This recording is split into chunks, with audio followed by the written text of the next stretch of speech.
there's good and bad practice around things such as breaking bad news or supporting people after death, after someone has died. So the course is very clear about the skills that it wants students to be taught. We use video footage of real examples of actually breaking bad news. We have scenes that have been taken from St Christopher's Hospice, where we're using what I would call a groundbreaking approach to teaching the skills of communication, which is not about the traditional skills that you would get on any counselling course.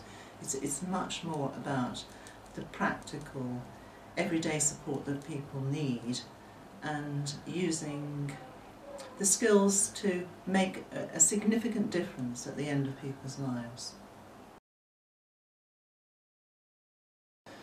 What the course also highlights is the value of support that people can gain from community, being in communities together and actually supporting each other.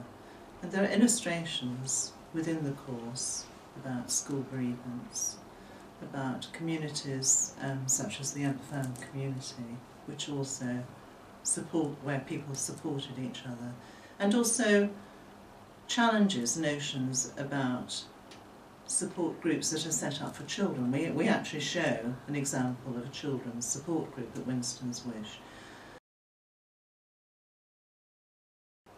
Celebrity grief is really interesting because it raises a lot of questions about how people can grieve for someone they don't know.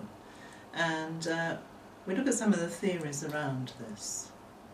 One particular perspective would be that in the cult of the celebrity, that people actually do have a relationship with some idealised person, and that this is an area in which they can express grief more easily and more safely in some sort of community of fellow grievers. And these communities can be quite large, can't they, as celebrities?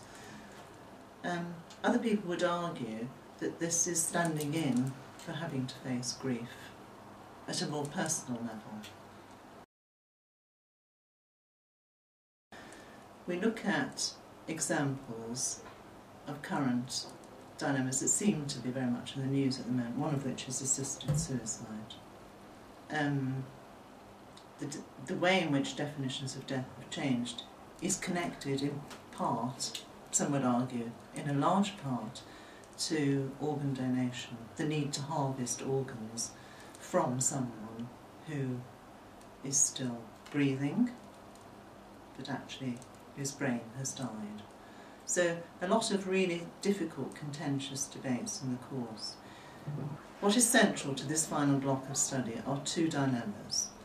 The first dilemma is about a do not resuscitate order on someone in an accident emergency department, someone who didn't want to be resuscitated, and whether or not this person had the right to request that. The second dilemma that the course looks at is whether or not children have the right to be told when they are dying.